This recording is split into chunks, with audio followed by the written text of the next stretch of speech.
Selamat pagi dan selamat datang semuanya. Nama saya Eugene Sebastian. Saya Director Executive Australia Indonesia Centre dan Director Program PAIR atau Program Kemitraan untuk Riset Australia dan Indonesia, or the Partnership for Australia-Indonesia Research. Saya sangat senang anda semua bergabung dengan kami dalam konferensi perdana PAIR. Ini konferensi digital yang pertama untuk Australia Indonesia Centre. Saya ingin memulai dengan mengakui masyarakat Kulin Nation, pemilik tradisional tanah tempat kantor AIC di Melbourne. Saya juga mengakui pemilik tradisional di seluruh negeri di Australia, tempat para peserta yang bergabung hari ini. Saya memberi hormat kepada para pendahulu kami di masa lampau, masa sekarang dan yang akan datang. PAIR adalah inisiatif AIC yang didukung oleh pemerintah Australia, pemerintah Indonesia, dan 11 universitas terkemuka untuk memajukan hubungan penelitian antara kedua negara dan meningkatkan dampak penelitian. PAIR menyatukan tim yang terdiri dari 29 peneliti dari universitas mitra AIC untuk bekerja di Sulawesi Selatan, bekerja dengan pemerintah daerah, pemerintah provinsi dan nasional, dan juga kelompok masyarakat dan industri untuk mengidentifikasi peluang dan menawarkan solusi potensial untuk tantangan pembangunan. PAIR Summit ini menyatukan stakeholder utama PAIR untuk membahas topik yang relevan dengan bidang fokus PAIR, iaitu komoditas dengan fokus pada rumput laut dan inovasi tentang rumput laut, transportasi logistik dan rantai pasok dengan fokus pada jalur kereta api Makassar Paripari yang saat ini sedang dibangun, dan pembangunan kesihatan dan kesejahteraan kaum muda. PAIR Summit ini juga mengundang para peneliti PAIR untuk membahas hasil temuan penelitian mereka hingga saat ini dan juga rencana penelitian mereka untuk 2 tahun ke depan. Forum kebijakan hari ini segera dimulai. Saya menantikan diskusi yang kaya dan bermanfaat selama 4 hari pelaksanaan PAIR Summit. Sekarang saya akan mengundang tamu kehormatan kami, Menteri Riset dan Teknologi Indonesia, Bapak Bambang Brojonegoro, yang telah bergabung dengan kami untuk memberikan pidato sambutan. Silakan, Pak. Thank you, Eugene. Terima kasih, Pak Eugene. Mungkin saya akan menyampaikan pidato saya dalam bahasa Inggris. Dan terima kasih atas pidato yang sangat baik dalam bahasa Indonesia. Assalamualaikum warahmatullahi wabarakatuh.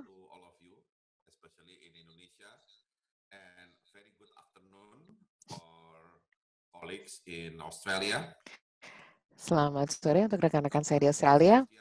Dr. Eugene Sebastian, Executive Director dari Australia Indonesia Centre. Semua rekan-rekan kami, profesor, peneliti, para dosen dari lembaga penelitian universitas di Indonesia, serta dari Lembaga Uni Australia, para peserta yang terhormat, para hadirin. Terima kasih banyak sudah menyertakan saya dan merupakan kehormatan bagi saya untuk menghadiri kemitraan untuk penelitian Australanesia atau PAIR untuk berbagi hasil temuan, pengalaman dari penelitian, khususnya antara Australia dan Indonesia dalam ruang lingkup PAIR. Saya ingin mengekspresikan apresiasi ini. Ini adalah untuk mempererat hubungan, ahli teknologi, dan berbagai teknologi antara Australia dan Indonesia. Saya sendiri sangat kenal dengan Australia Indonesia Center sejak dibentuk waktu saya masih Wakil Menteri Keuangan dan saya mengunjungi kampus kantornya di Universitas Melbourne, di Monash.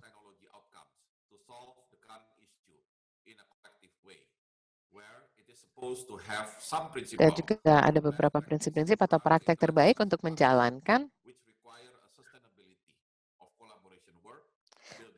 dan berkolaborasi, memenuhi kepentingan bersama dan meningkatkan kapasitas penelitian dan saling menghormati. Pemerintah Indonesia terus mendorong kolaborasi penelitian melalui sinergi dan sinkronisasi dari triple helix antara pemerintah, akademisi, industri, di mana pemerintah menjadi integrator untuk akademisi dan industri, dan masih ada kesenjangan antara akademisi dan industri, di mana akademisi tidak memahami permintaan dari industri, dan sebaliknya industri tidak mengetahui apa yang dilakukan para akademisi dan penelitiannya. Para hadirin yang terhormat, Undang-Undang 2019 landasan kami dan pandangan kami tentang pentingnya strategi pengembangan ristek melalui kerjasama. Undang-undang ini juga mempersyaratkan bahwa semua lembaga dan unsur-unsurnya harus menjalankan kemitraan dalam penerapan IPTEK dalam rangka mengembangkan jejaring IPTEK yang juga merupakan kewajiban untuk melakukan ahli teknologi diganti yang dijamin oleh kebijakan urusan luar negeri yang bebas aktif. Dan juga untuk penelitian luar negeri menghasilkan hasil yang bermanfaat negara melibatkan sumber daya IPTEK Indonesia dengan kapasitas kemitraan yang setara, juga menyatakan semua nama peneliti dalam hasil penelitian, menyerahkan data primer dan assessment dan hasilnya, dan juga berbagi hasil secara dengan persetujuan yang setara, dan ini sesuai dengan pergerakan materi baik fisik maupun digital. Nah, itu Kemenristek telah memiliki mandat untuk memfasilitasi dan membina kolaborasi penelitian, juga melindungi PAIR fokus pada 4 bidang, yaitu transformasi energi, air, dan pemuda. Proyek ini mulai pada 2019 di Selatan, dan ini hanya awal dari proyek yang kami harap bisa mendukung untuk mencapai infrastruktur yang berpihak pada masyarakat, mencari energi alternatif yang berkelanjutan, memberdayakan para pemuda untuk berkontribusi pada tujuan-tujuan SDGs, dan melalui proyek ini kita hal-hal yang bisa pasangan nasional dan sosial setelah memindahkan kebutuhan yang digambarkan oleh piramid Maslow. Dan ini berdampak pada pariwisata, properti, entertainment, industri kreatif, dan UMKM. Dengan melakukan kolaborasi dan komitmen ini, diharapkan ini dapat mendorong akselerasi pengembangan pembangunan nasional dan memberikan dampak yang positif pada masyarakat, khususnya di daerah-daerah perdesaan. Melalui acara ini, kami berharap kita dapat menerapkan suatu komitmen untuk berkolaborasi, untuk mencapai alih teknologi, pengalaman, dan berbagai manfaat bersama, dan bersama-sama kita bisa mengejar pembangunan ekonomi yang berkelanjutan global melalui IPTEK. Maka dengan itu merupakan kehormatan bagi saya untuk mempresentasikan Pair Digital Summit dan bersama-sama Anda di sini. Terima kasih banyak. Selamat pagi, selamat sore. Assalamualaikum warahmatullahi wabarakatuh.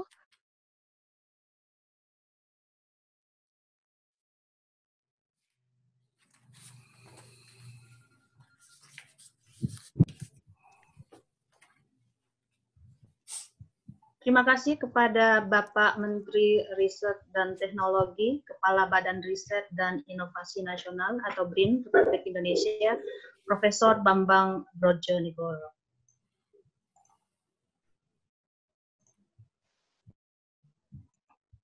Terima kasih, Prof.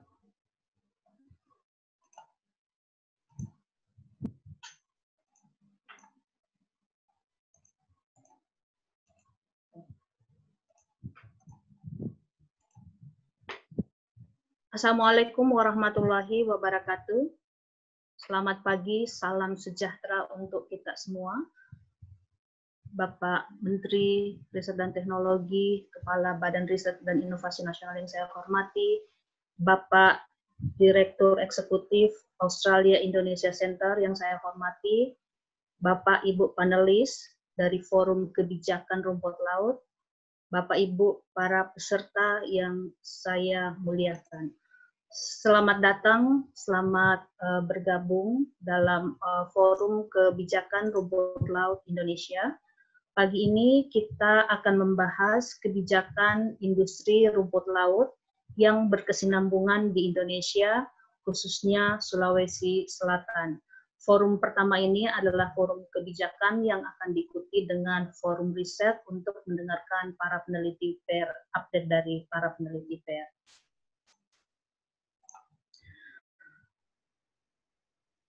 Bapak Ibu yang saya hormati, Indonesia merupakan penghasil rumput laut terbesar ketiga di dunia dan Sulawesi Selatan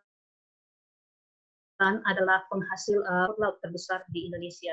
Saat ini program PAIR berfokus di Sulawesi Selatan, sebuah riset interdisiplin dan demand-driven dan place-based, yaitu di Sulawesi Selatan.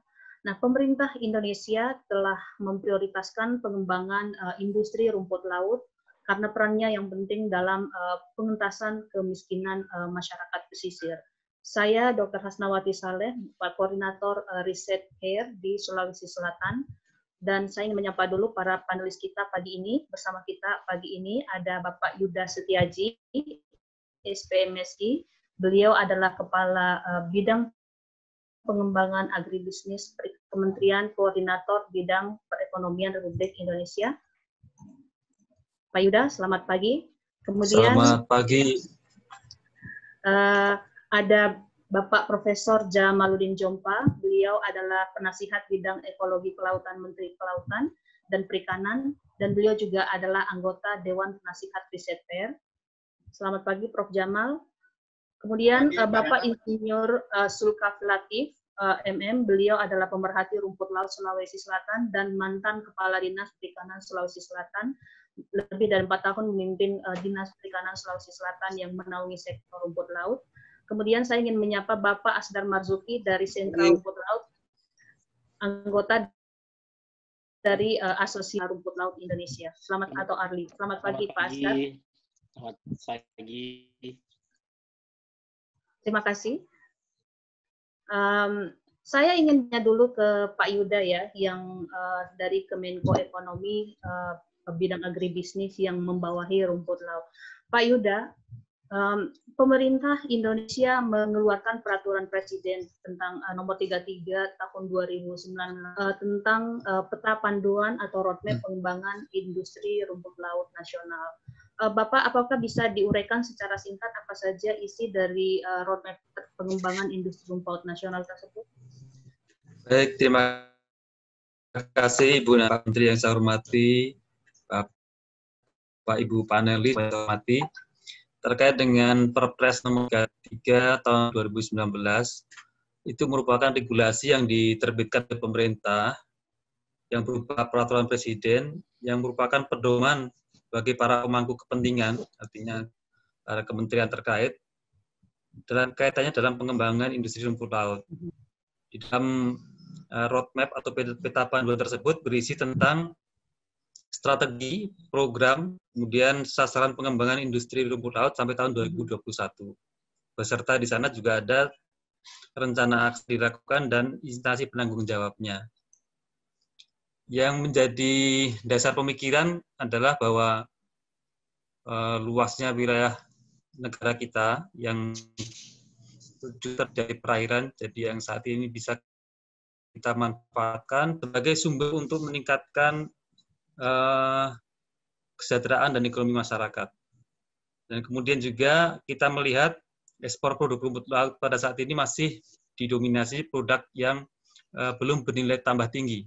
Sehingga kita perlu mendorong agar produk rumput laut kita mempunyai nilai tambah tinggi dengan mengintegrasikan hulu hilir dalam bentuk industri rumput laut nasional. Seperti itu, namun di dalam peta juga kita bisa lihat ada peluang, ada tantangan, dan juga ada strategi, Bu Nana. Terkait dengan peluang, seperti kita sebutkan tadi, area budidaya kita belum termanfaatkan secara optimal, masih luas. Kemudian peluang yang lain bahwa rumput laut ini mempunyai masa produksi yang pendek, jadi dengan biaya yang dikeluarkan oleh pembudidaya tidak terlalu besar.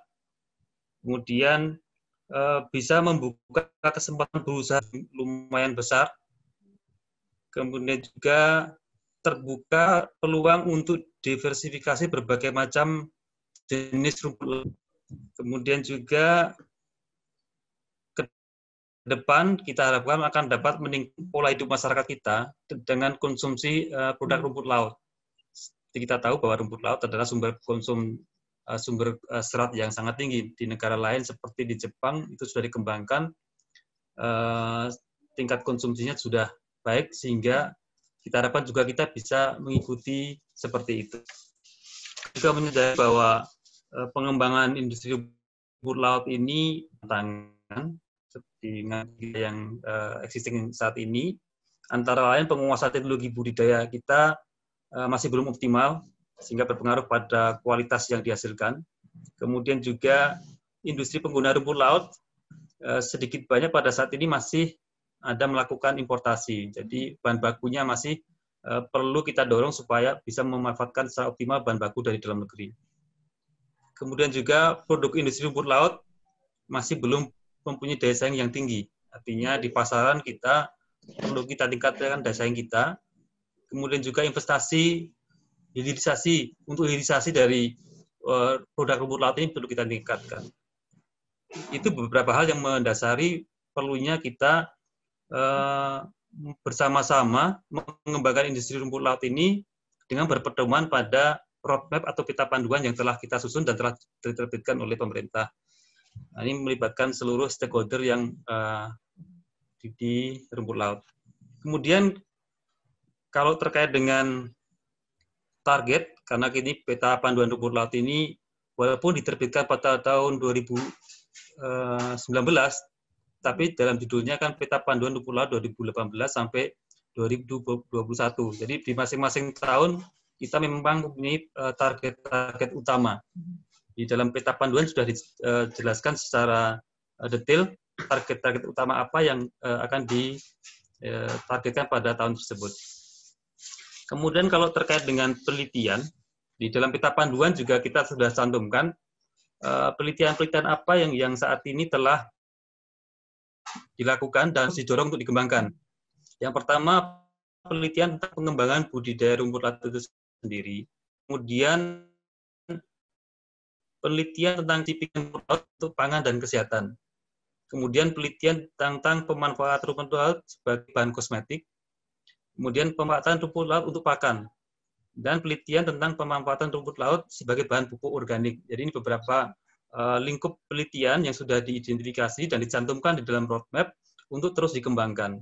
Selain itu, di dalam roadmap juga mendorong penelitian pengembangan budidaya jenis rumput laut baru untuk menjadi produk akhir serta pasar produk rumput laut dalam skala nasional dan global. Jadi kita mendorong tumbuhnya pengembangan rumput laut spesies baru, kemudian juga pengembangan produknya, baik itu setengah jadi ataupun jadi, untuk bisa dipasarkan baik global maupun nasional. Demikian Ibu Nana beberapa yang bisa kita sampaikan terkait dengan apa itu roadmap rumput laut dengan sekilas isinya dan target-target yang akan kita capai. Terima kasih. Ya, terima kasih Pak Yuda atas pemaparannya. Saya ingin beralih dulu ke Prof. Jamal ya. Tadi Pak Yuda menyebutkan kita masih memerlukan penguatan inovasi, kemudian added value. Saya ingin bertanya ke Prof. Jamal, terkait peluang inovasi dari rumput laut, bagaimana pandangan Prof. Jamal dan bagaimana peluang Litbang atau Research and Development termasuk sektor swasta untuk penguatan di sektor ini. Prof. Jamal? Ya, terima kasih Bu Nana. Menarik sekali tadi Pak Yuda udah mengelaborasi dan saya kira konsep di roadmap itu sangat bagus. Sisa bagaimana kemudian kita berusaha mengoptimalkan ya upaya bersama. Jadi saya tadi Bu Nana sudah membawahi pentingnya kerjasama berbagai pihak, university, kemudian pemerintah menyiapkan kebijakan, termasuk roadmap ini, tapi juga diharapkan swasta ikut terlibat ya secara aktif, karena bagaimanapun inovasi itu tidak akan berujung pada market yang bagus kalau tidak terlibat pelaku-pelaku usaha. Jadi hari ini saya kira bagus juga di panel ini ada pengusaha yang ikut, sehingga kita bisa berjalan bergandengan beriringan untuk satu tujuan, untuk yang unggul ya, karena bukan hanya kita sendiri yang memproduksi, negara lain juga, walaupun Indonesia masih yang teratas ya, kemudian di beberapa negara seperti Chili, Filipina, bahkan China dan seterusnya. Tapi saya kira yang paling penting di sini adalah bahwa kita siap untuk menjadi unggul. Nah, added value sebenarnya ini juga menjadi salah satu yang selalu menjadi concern pemerintah. Kenapa sampai lena untuk hanya mengirim raw materials. Tadi saya kira Pak Yuda juga sudah mengatakan bahwa akan penting dilakukan penelitian-penelitian untuk pangan, kosmetik, pakan, pupuk, dan sebagainya. Tapi sekali lagi kita harus menggandeng lebih awal pelaku usaha atau industri, sehingga ini kemudian berjalan cepat. Hanya sampai hasil riset hilir, tidak sampai kemudian diadopsi di inovasi yang telah masuk. Nah, kenapa penting? Karena sekali lagi Indonesia sebenarnya masa cemburu ya. Kita menghasilkan raw material yang cukup bagus, kemudian kita mereimpor bahan-bahan yang diolah di negara lain. Ini kan sesuatu yang bisa kita perbaiki di masa mendatang, tidak perlu disesali. Tapi dengan pengembangan budidaya yang lebih agresif lagi, ini kan kalau dihitung-hitung kita baru sekitar mungkin sepertiga ya dari potensi yang sebenarnya bisa kita lakukan. Kita masih bisa melapatkan angka minimal 2 kali, sehingga jumlah dan kualitas produk dan juga diversifikasi jenis ini harus sejalan seiring dengan inovasi-inovasi produk-produk ya yang berkaitan dengan kebutuhan dalam negeri juga. Saya kira penting ya, bukan hanya untuk ekspor, karena bagaimanapun jumlah penduduk Indonesia yang merupakan negara terbesar keempat dari sisi jumlah penduduk, ini adalah pasar yang sangat bagus, dan ini adalah bahan makanan yang juga bisa menjadi pelengkap ya untuk mengatasi berbagai macam kekurangan nutrien, termasuk mungkin penanggulangan masalah-masalah stunting atau penyakit-penyakit yang Indonesia perlu mencari solusinya dalam negeri sendiri. Jadi saya kira itu Mbak Nana, mudah-mudahan teman-teman kali ini akan semakin agresif untuk menjadi itu kompetitor yang bisa diunggulkan. Kita harus dorong teman-teman ini untuk berada di depan. Ayo berkompetisi dengan teman-teman dari negara lain, sehingga kita bisa mengintervensi pasti produk laut ke luar negeri ya. Jangan kita fokus jauh terjadi, kemudian kita kirim keluar. Sementara mudah-mudahan juga teman-teman di universitas dan lembaga riset ini bisa berinovasi lebih, berkreasi lebih lanjut untuk diversifikasi jenis ya, karena kita masih terfokus pada beberapa jenis utama saja ya. masih berputar sekitar Capapicus atau yang kita sebut dengan Cotonia, Gracilaria, mungkin Spinosum dan lain-lain. Padahal ada beberapa jenis yang sungguh sangat menjanjikan kalau itu kemudian dikembangkan lebih lanjut. Terima kasih Begitu, Pak Mbak Nana? Jamal atas pemaparannya. Saya ingin beralih ke Pak Sulkaf. Pak Sulkaf, bagaimana implementasi dari roadmap rumput laut di Sulawesi Selatan, Pak? Bisa diceritakan? Baik, terima kasih Bu Nana. Kami roadmap sebagai peta jalan buat pengembangan industri di Indonesia, Sulawesi Selatan turut berperan di dalamnya. Sekarang ini pabrik rumput laut di Sulawesi Selatan itu kurang lebih untuk swasta ada 6, pemerintah ada 3, tetapi pemerintah belum bergerak, tetapi belumnya sudah selesai. Sebagai anak bangsa bahwa kita mendukung untuk memperoleh nih, tetapi perlu kita sadari bersama bahwa rumput laut di Indonesia ini 95% kurang lebih itu berasal dari Indonesia Timur. 30%-nya berasal dari Sulawesi Selatan.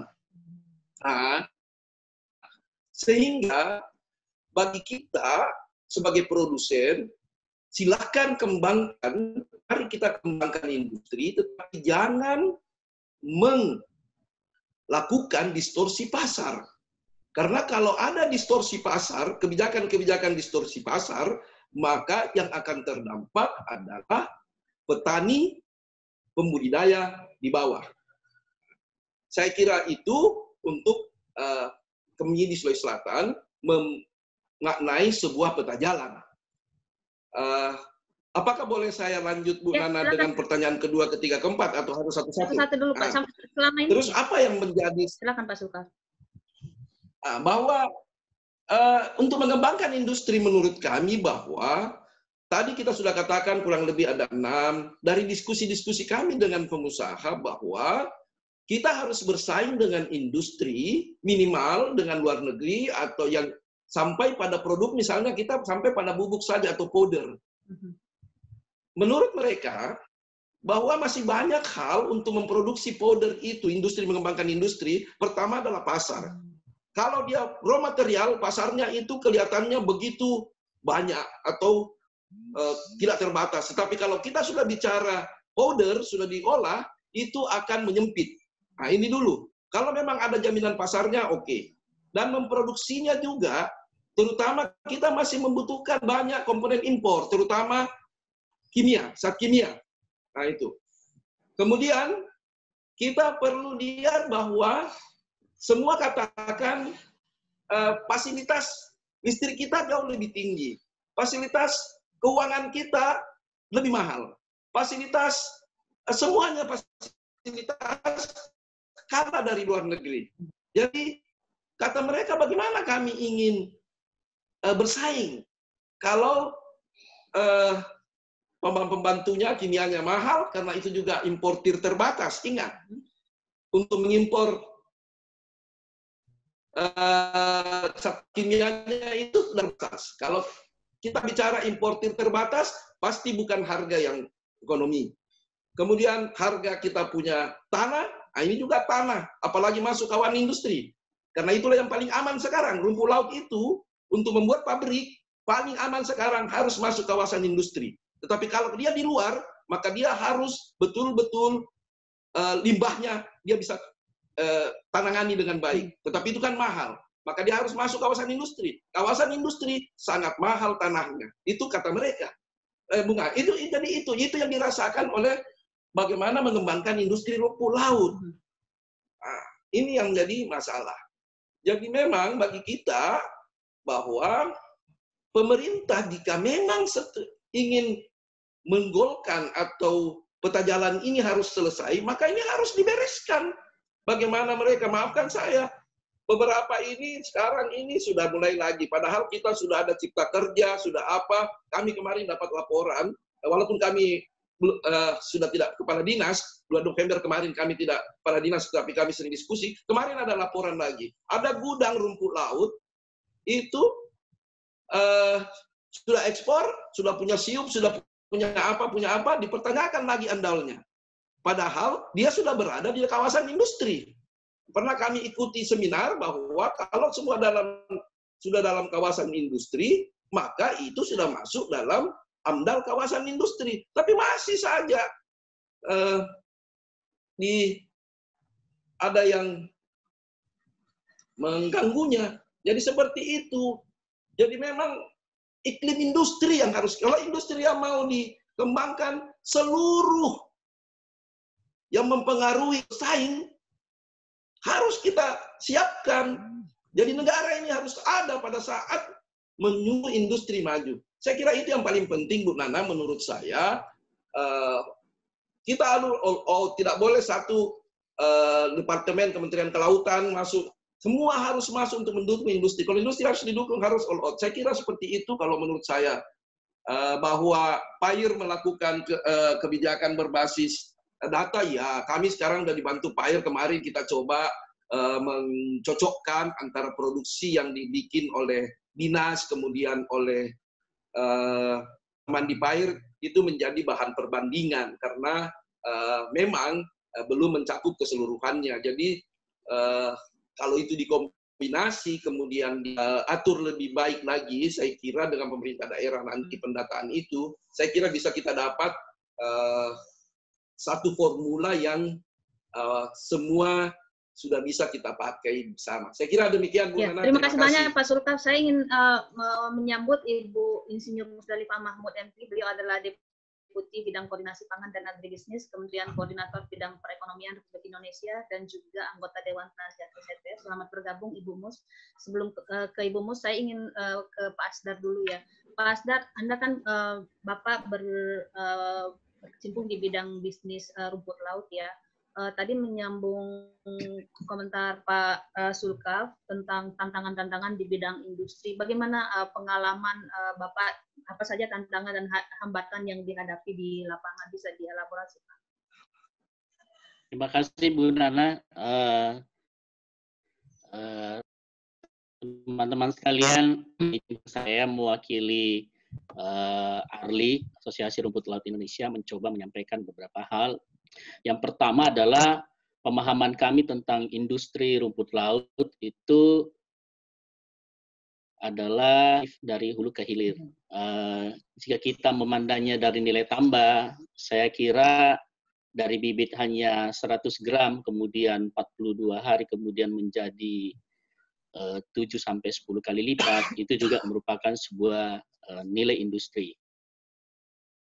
Di hilir tentu pohon industrinya semakin ke ujung semakin besar, tetapi nilainya semakin besar, tetapi ujungnya semakin menyempit. Saya sangat setuju apa yang disampaikan oleh Pak Sulkaf, karena beliau beberapa kali mendampingi kami melakukan semacam diplomasi ekonomi khususnya rumput laut di International Seaweed Symposium di beberapa negara.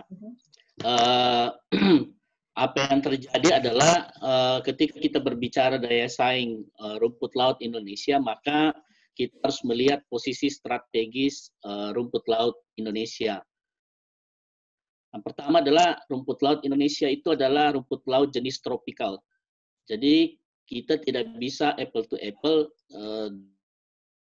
dengan komunitas rumput laut yang ada di daerah lain.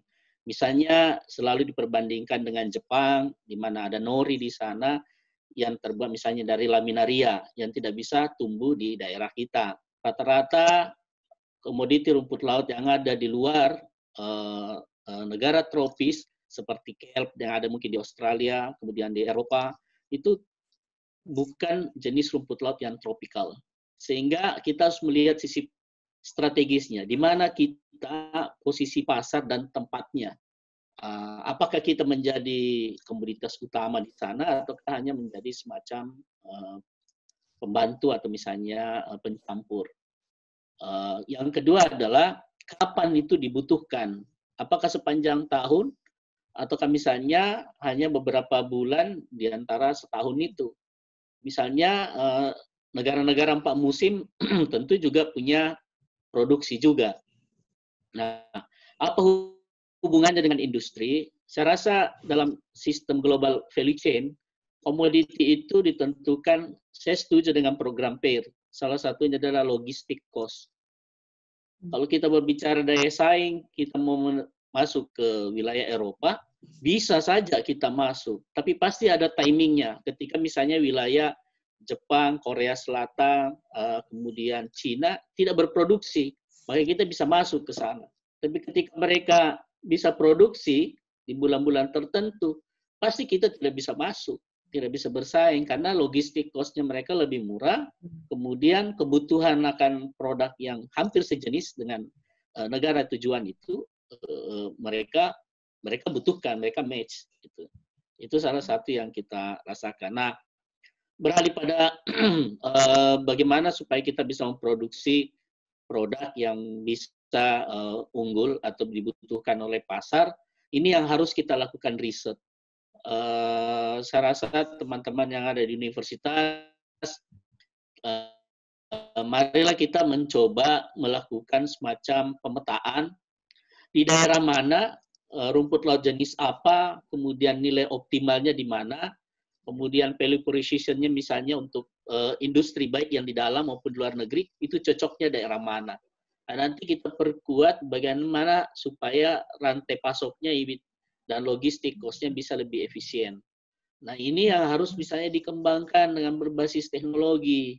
Bukan berarti ketika didapatkan sebuah hasil penelitian di satu tempat, langsung disebarluaskan ke seluruh Indonesia. Belum tentu misalnya daerah tersebut bisa berdaya saing dengan daerah yang lain. Makanya ada teman misalnya mengumpulkan, mencoba budidayakan di daerah wilayah timur, sangat jauh.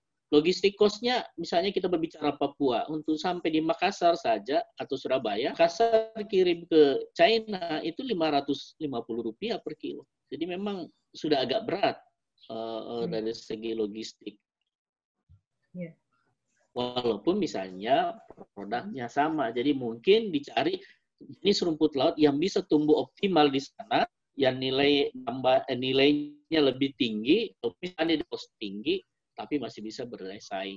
Jadi kalau misalnya ada 7 faktor misalnya untuk mendirikan sebuah industri yang baik itu, ya mungkin kita mencoba kira-kira industri apa yang cocok yang bisa kita buat di Indonesia, yang kira-kira kalau bersaing dengan tetangga kita atau negara-negara yang mempunyai produksi rumput laut yang sama, kita masih lebih unggul.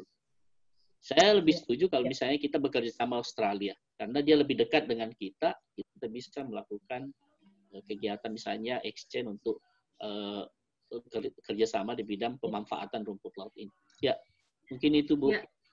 Ya, terima kasih banyak Pak Astra sudah menguraikan hambatan-hambatan dan peluang yang dihadapi para pebisnis. Saya ingin beralih ke Ibu Mus. Selamat datang Ibu Mus. Kalau boleh saya bertanya, mana Bu Mus? Is she on?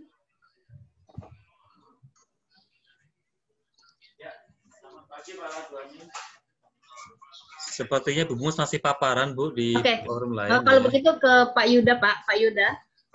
Bagi pemerintah, apa yang dianggap faktor keberhasilan penting di sektor rumput laut ini? Jadi yang disebut sukses faktornya itu seperti apa, Pak?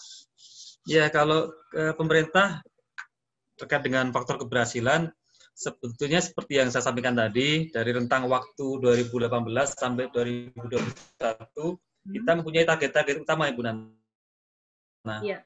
Nah, kalau target utama di tahun 2021, artinya di akhir roadmap itu adalah target utamanya menjadi market leader dunia untuk industri kerajinan, atau di situ ada ATC, ASC, dan agar-agar.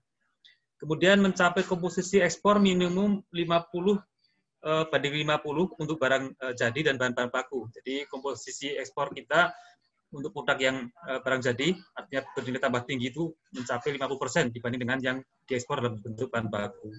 Kemudian dapat mencapai 5% untuk recommended mix rumput laut dalam pakan ikan dan pakan ternak. Itu yang target utama di tahun 2021. Namun demikian, kalau kita lihat dari tahun 2018, kemudian ada beberapa target-target yang lain. Nah, itu yang kita jadikan dasar capaian yang dapat kita jadikan tolok ukur keberhasilan dari roadmap itu.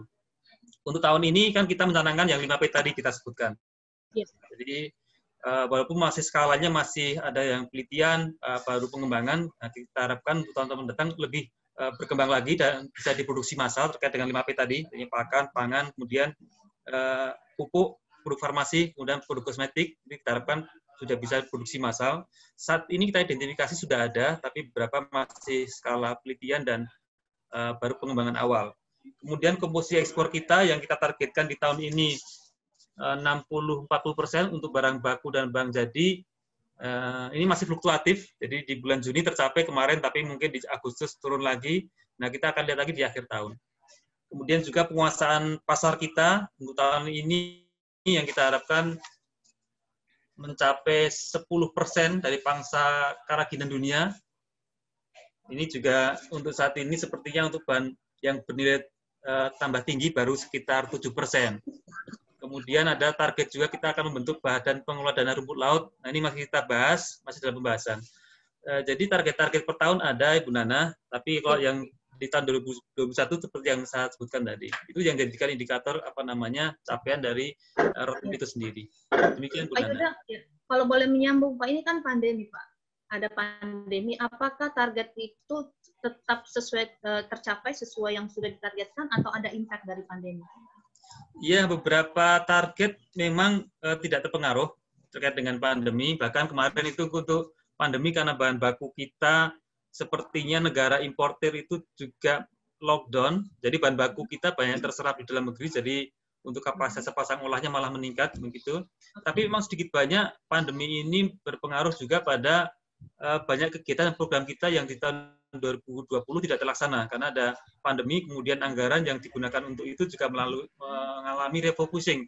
Jadi itu salah satu kendalanya di situ. Jadi ada yang tercapai, ada yang terkendala karena pandemi juga, Ibu. Ya, baik, Pak. Untuk melakukan inovasi atau mengedit value, tentu kita membutuhkan riset ya, penguatan di sektor riset dan menjadikan hasil riset itu sebagai bukti atau evidence untuk memberi masukan kepada kebijakan. Saya ingin bertanya ke Prof. Jamal, bagaimana penelitian, bagaimana pemerintah atau para pengambil kebijakan ini sebenarnya menggunakan hasil riset untuk memberikan manfaat bagi pengembangan rumput laut yang berkelanjutan, Prof. Terima kasih, Bu Nana.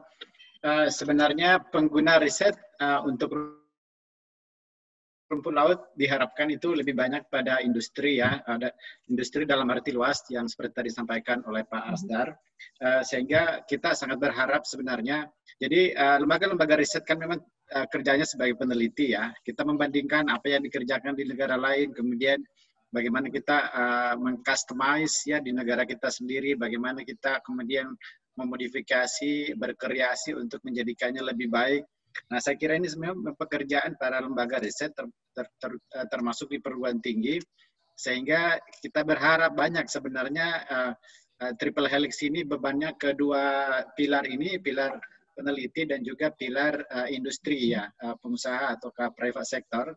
Nah, sehingga pemerintah kita harapkan ini lebih banyak memfasilitasi proses yang seperti tadi disampaikan oleh Pak Sulkaf ya, kebijakan-kebijakan yang mungkin akan mengurangi hambatan-hambatan di dalam proses termasuk masalah perizinan, masalah AMDAL, masalah logistik, transportasi. Saya kira ini semua bisa difasilitasi oleh pemerintah. Tapi dalam kaitannya dengan hasil-hasil riset, kita sebenarnya lebih banyak berharap, dan saya harap mungkin melalui PR kita akan mendorong ya teman-teman industri untuk menjemput ini dan mungkin proaktif di awal, sehingga apa yang dikembangkan di hasil-hasil riset ini memang sudah mengarah kepada mulai dari yang dibutuhkan oleh pasar ya, kemudian produk kompetitif seperti apa yang ada yang kita akan sediakan di pasar, sehingga ini akan lebih kuat sifatnya ya.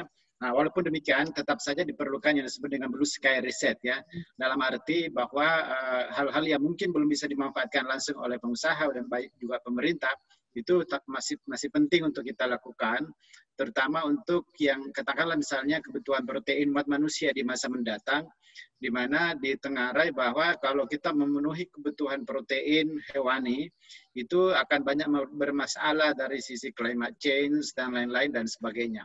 Nah, rumput laut merupakan salah satu solusi sebenarnya, karena di situ kan bukan hanya mineral ya dan kandungan-kandungan aktif lainnya, tapi di rumput laut juga banyak mengandung protein. Sehingga barangkali ini akan menjadi salah satu inovasi yang cukup penting di masa mendatang, mengingat pertambahan penduduk manusia yang tidak mungkin bisa di-stop ya.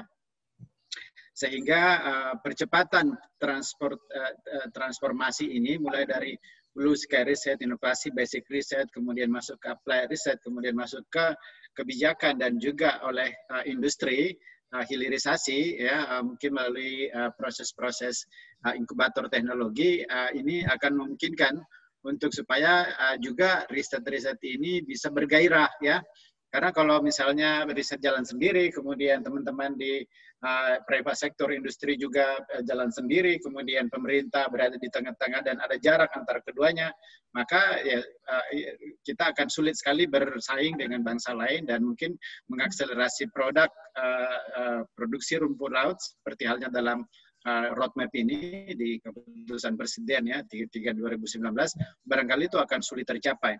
Sehingga mudah-mudahan harapan saya Mbak Nana, teman-teman Bapak Ibu di PAIR, baik itu para peneliti maupun board members, barangkali kita harus memastikan bahwa salah satu kontribusi PAIR di dalam komoditi ini adalah mengakselerasi proses itu dari riset kemudian ke user ya, baik itu untuk science for management, juga science untuk user, industri, dan private sector. Mungkin Mbak Nana, barangkali juga kita berharap tadi ada ide dari Pak Menteri, ini saya kira sangat bagus ya, untuk memastikan bahwa kita akan memiliki suatu istilahnya itu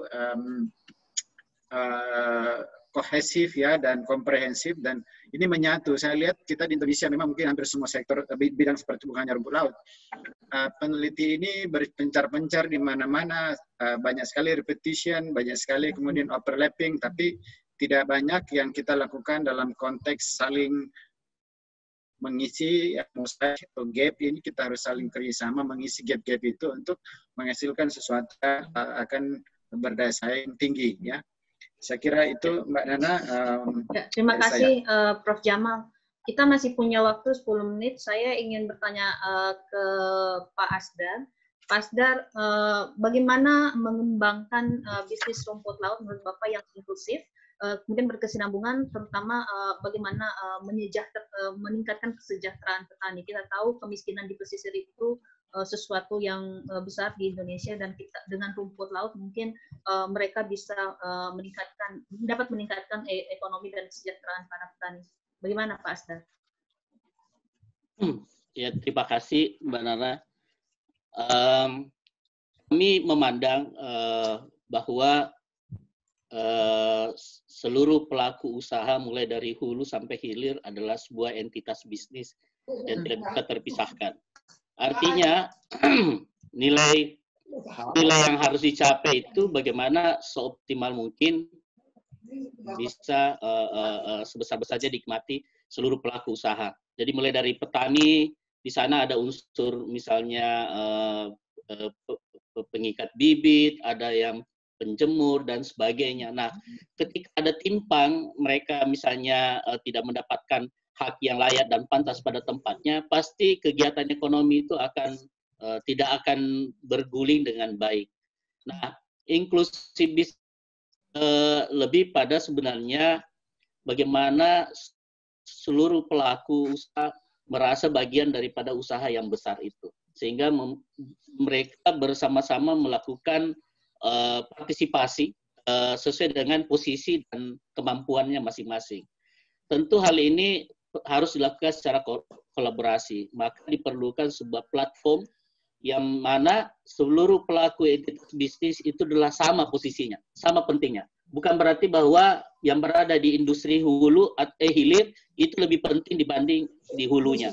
Karena ketika misalnya di hulu bermasalah, pasti di hilirnya juga bermasalah.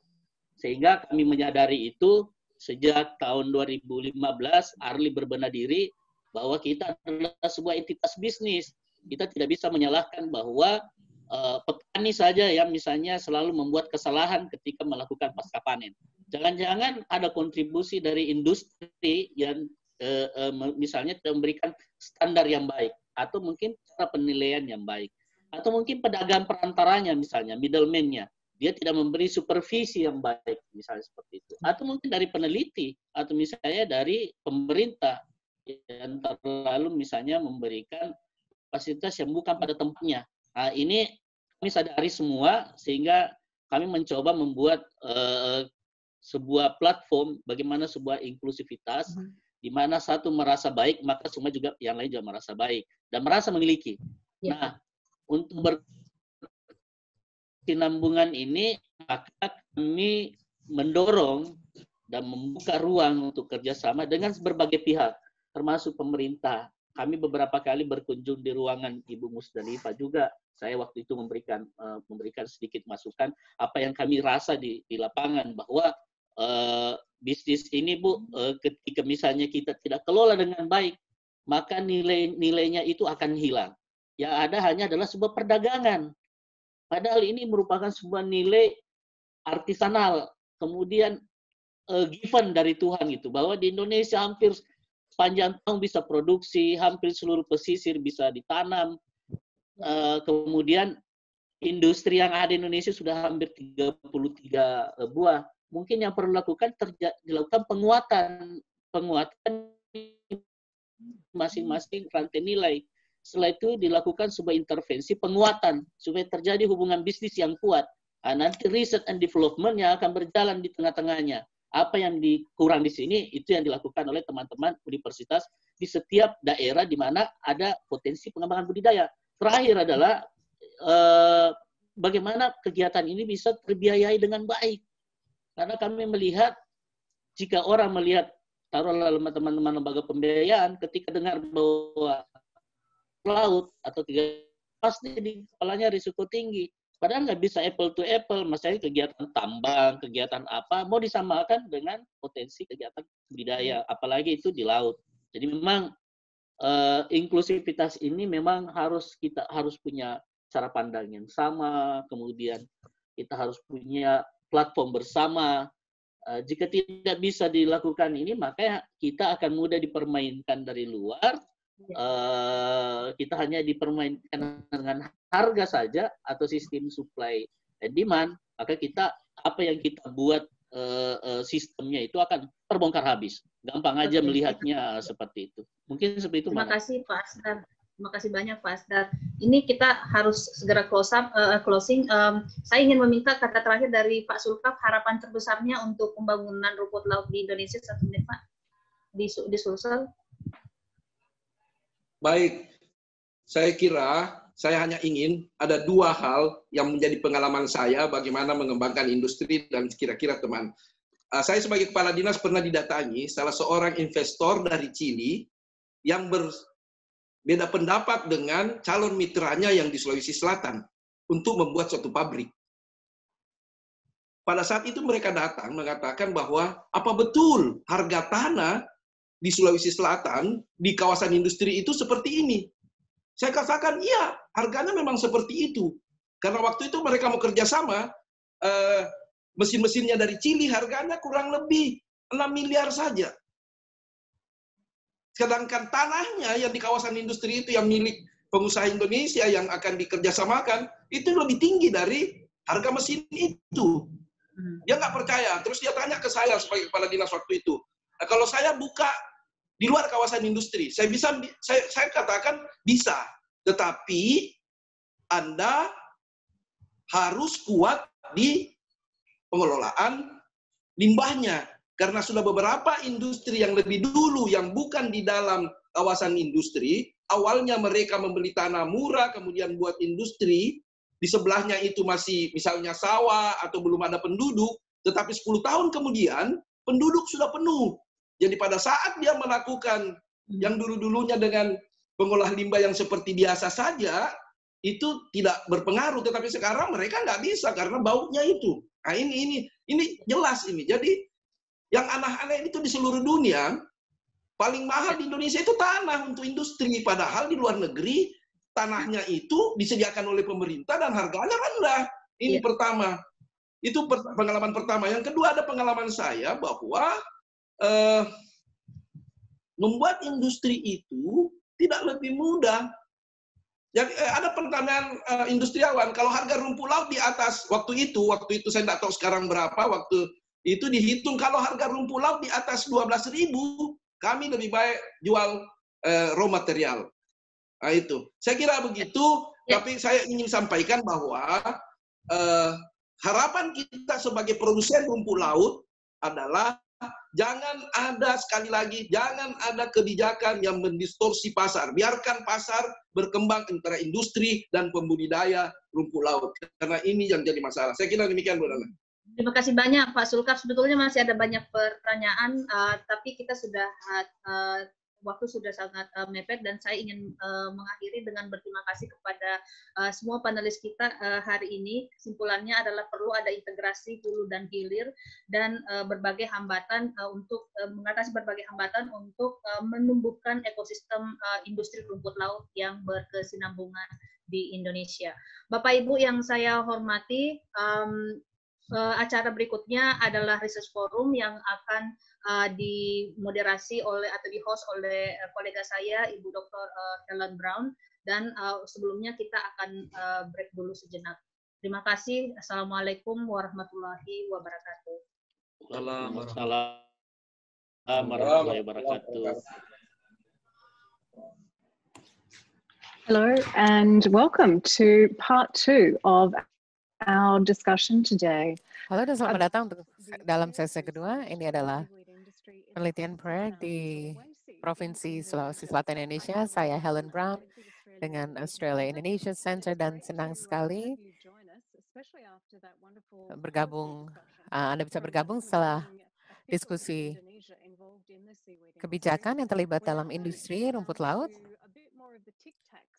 Sekarang kita akan membahas apa yang sudah dilakukan sekarang dan apa yang terjadi ke depannya yang akan menjadi bagian dari roadmap untuk industri CU Indonesia. Ada 2 peneliti yang memimpin proyek Komoditas Nuklir, AIC Senior Fellow Profesor Nunung dan Profesor Scott Waldron. Dan Anda bisa menggunakan fungsi chat. Ada beberapa pertanyaan yang muncul dan kami akan berusaha menjawabnya. Dan semoga akan ada waktu untuk mengingatkan kembali dari Profesor Nur Nuryatono, juga dengan Institut Pertanian di Bogor, dan Dr. Scott Waldron dengan Universitas Queensland. Dan ini adalah salah satu hal yang luar biasa tentang PAIR adalah bahwa kami bisa menggabungkan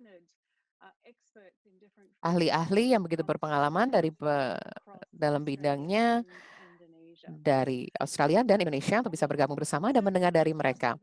Jadi beberapa pertanyaan pembukaan, kalau Anda belum mendengar bahwa Sulawesi Selatan memegang 20% dari produksi rumput laut, dan ini biasanya digunakan untuk bahan untuk produk seperti kosmetik, sangat populer untuk agen gelling untuk pangan.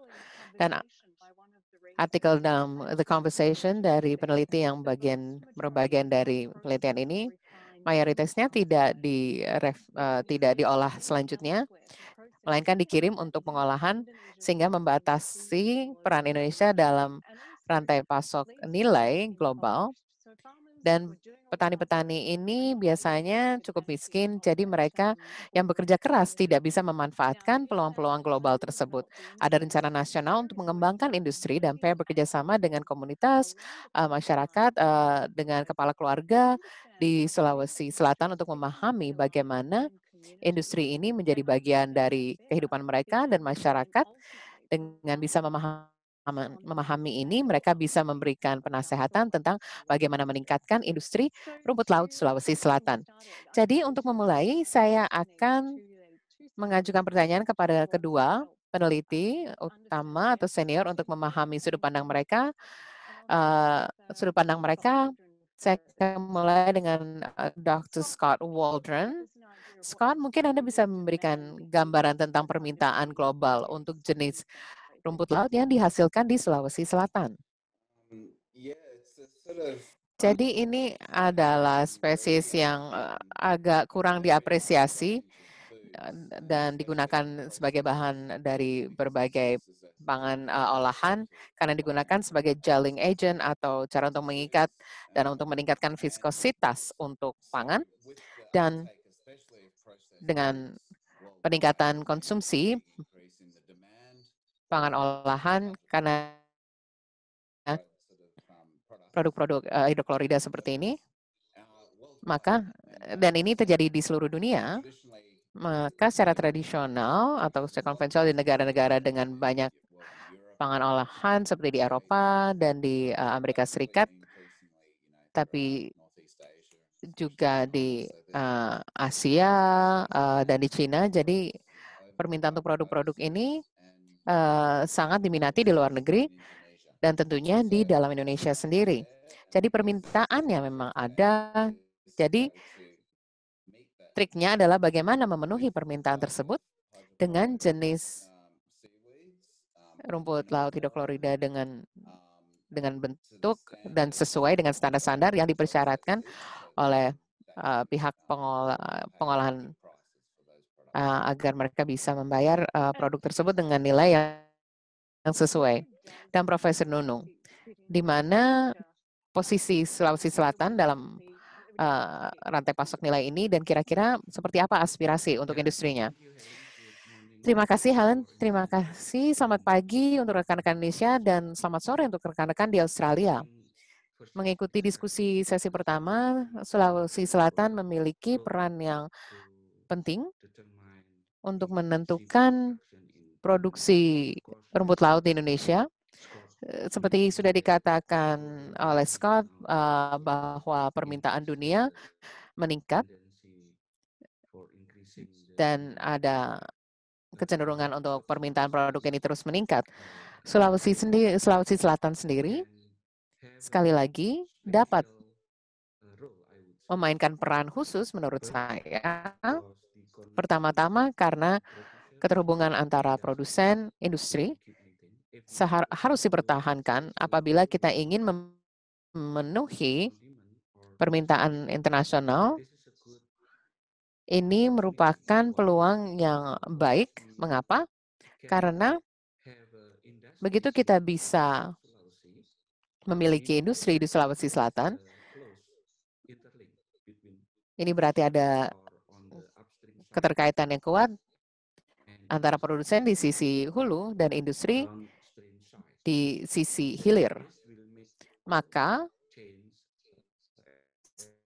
semua rantai pasok. Dan apabila kita juga bicara tentang faktor lain, logistik sebagai salah satu, seperti disebutkan oleh salah satu pakar kita pada sesi sebelumnya, laut Sulawesi Selatan bisa memiliki daya saing yang baik apabila ingin memasuki pasar global. Saya rasa ini bisa merupakan pendekatan kita bahwa industri harus bertempatkan di Sulawesi Selatan untuk mendorong keterkaitan dengan produksi bahan mentahnya dibandingkan tempat lain di Indonesia. Mari kita kembali ke tingkat produsen. Penelitian menemukan bahwa petani rumput laut mendapat harga yang rendah, sementara mereka bekerja keras untuk melakukan panen. Seberapa besar pendapatan kepala keluarga dari industri ini? Jadi sebelum saya menjawab secara langsung tentang jumlah yang diterima petani dari kegiatan rumput laut, kita bisa membedakan sumber pemasukan petani rumput laut, tapi tentunya tentang besar pendapatan yang diperoleh petani berdasarkan survei lapangan kami tahun lalu sebelum pandemi, kami melihat bahwa petani rumput laut dari sudut pandang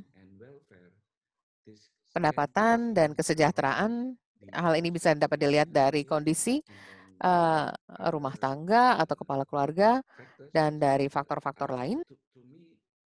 Bagi saya, petani rumput laut kesejahteraannya cukup baik dibandingkan jenis petani lainnya. Kalau kita masih bisa meningkatkan harga yang diterima oleh petani rumput laut, maka kesejahteraan mereka akan meningkat. Jadi ini adalah tantangan yang kami tangani dalam penelitian kami, bagaimana kita memastikan bahwa petani rumput laut menerima harga yang tinggi dengan mutu yang baik. Masih ada ruang bagi kita untuk bersama-sama, yaitu dengan pemerintah dan industri untuk meningkatkan mutu rumput laut. Karena ini adalah langkah yang penting, yaitu bagaimana kita bisa meningkatkan kesejahteraan petani rumput laut. Ini adalah poin saya. Baik, terima kasih bahwa salah satu pendorong utama mendapatkan harga yang lebih baik untuk petani ini adalah untuk meningkatkan mutu. Apakah betul seperti itu? Ya, betul, betul. Jadi Scott, kembali ke Anda. Apakah Anda bisa menjawab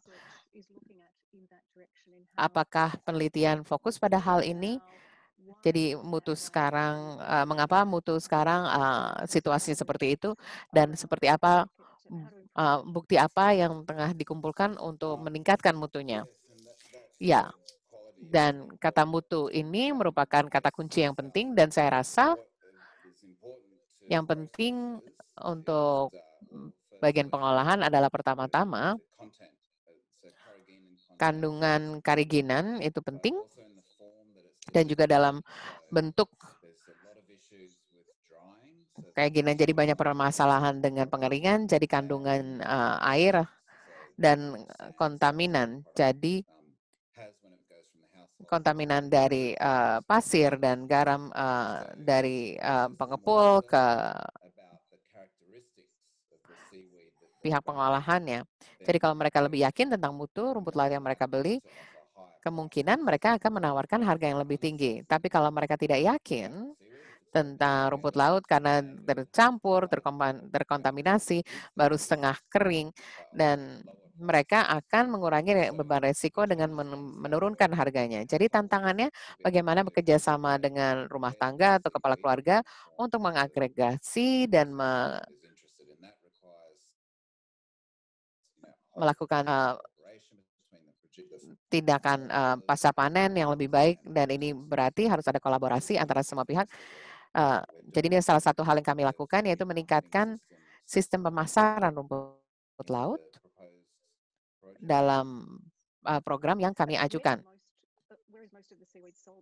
Jadi biasanya penjualannya kemana? Profesor Nunung yang sudah melakukan analisa tentang hal itu. Jadi tergantung. Jadi ada yang rumput yang mentah, yang sudah diolah dan berbagai produk. Jadi tergantung definisinya. Jadi Profesor Nunung yang memiliki data dan bisa menjelaskannya. Saya akan memberikan informasi tambahan berkaitan dengan hal ini.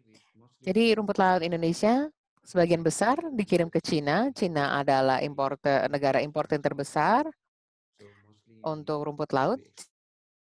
Jadi mayoritas diimpor ke Cina, dan Cina yang mengolahnya menjadi bubuk, lalu diekspor kembali ke Indonesia dengan sebagai produk bernilai tambah. Dan apakah ini negara yang akan membayar harga lebih tinggi untuk rumput laut dengan mutu yang lebih tinggi?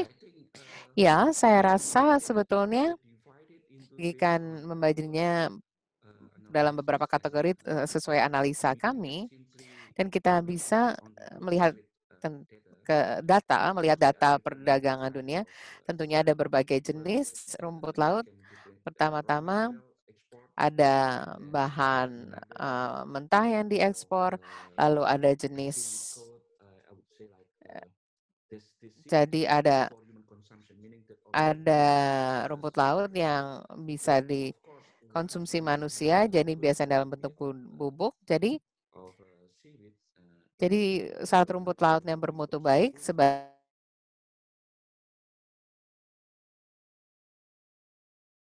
lihat akan ada harga yang lebih tinggi. Jadi saya rasa harga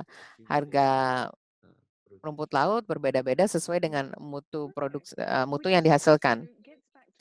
Jadi kembali lagi pada apa yang sudah didiskusikan dalam panel kebijakan, yaitu industri swasta harus menjadi bagian dari semua ini untuk menjadi bagian dari penelitian dan juga untuk memberikan sinyal-sinyal harga. Saya mencatat dari hal yang Anda temukan bahwa proses produksi rumput laut nampaknya sederhana, tapi beberapa langkah yang bisa berdampak pada produktivitas juga. Profesor Scott atau Profesor Nunung, siapa yang ingin membahas hal ini? Karena nampaknya ada perubahan kecil, tapi ada perubahan-perubahan yang sangat penting yang diperlukan. Ya, saya bisa berkomentar. Jadi, produksi di tingkat kepala keluarga, tingkat rumah tangga bisa cukup sederhana, dan kondisi di Sulawesi Selatan sempurna untuk produksi karena karakteristik alamnya, khususnya karena untuk menghasilkan rumput laut biasanya butuh 2-3 jam per hari dan sesuai dengan pasang surut, dan jadi dibutuhkan kerja yang fleksibel untuk itu. Di Sulawesi Selatan and are able to produce, seaweed in large volumes. South Sulawesi accounts for about 20% of the global. Dan jadi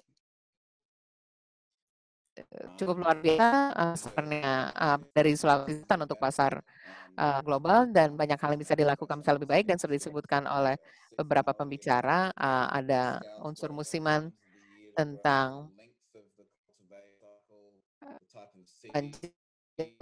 panjangnya masa budidaya menggunakan pupuk, metode-metode produksi, apakah mengapung, apakah dari dasar laut, dan sebagainya. Dan penanganan pasca panen yang sudah kita bahas. Jadi ada berbagai hal yang dapat dilakukan.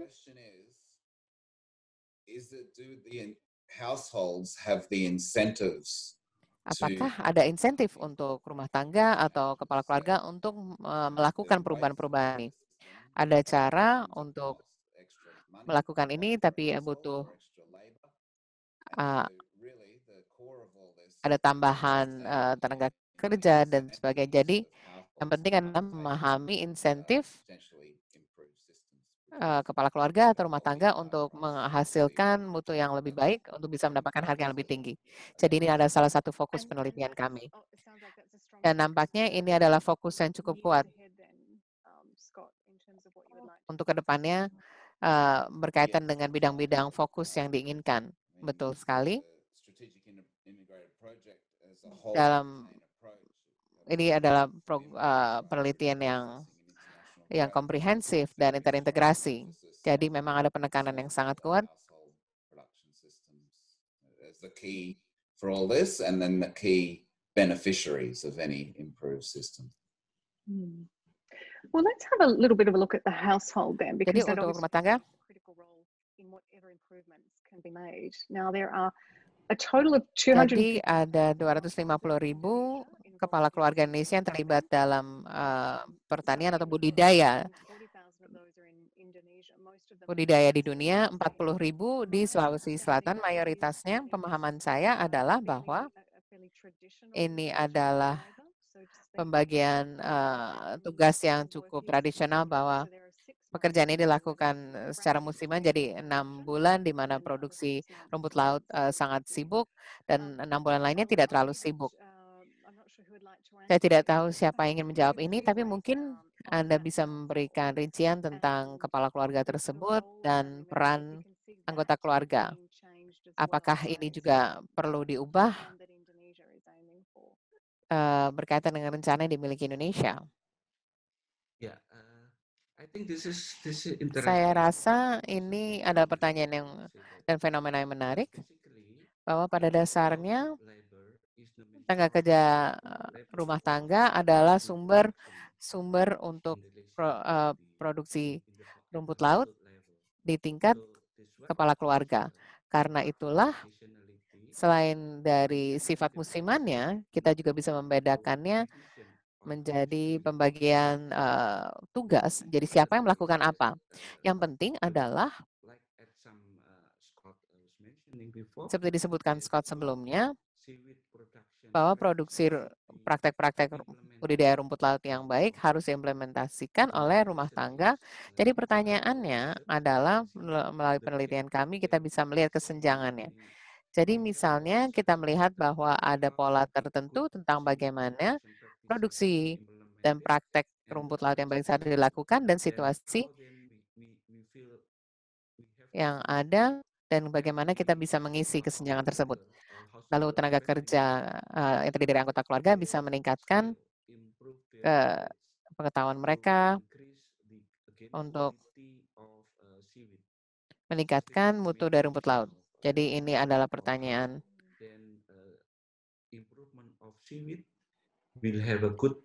Dan bagaimana bisa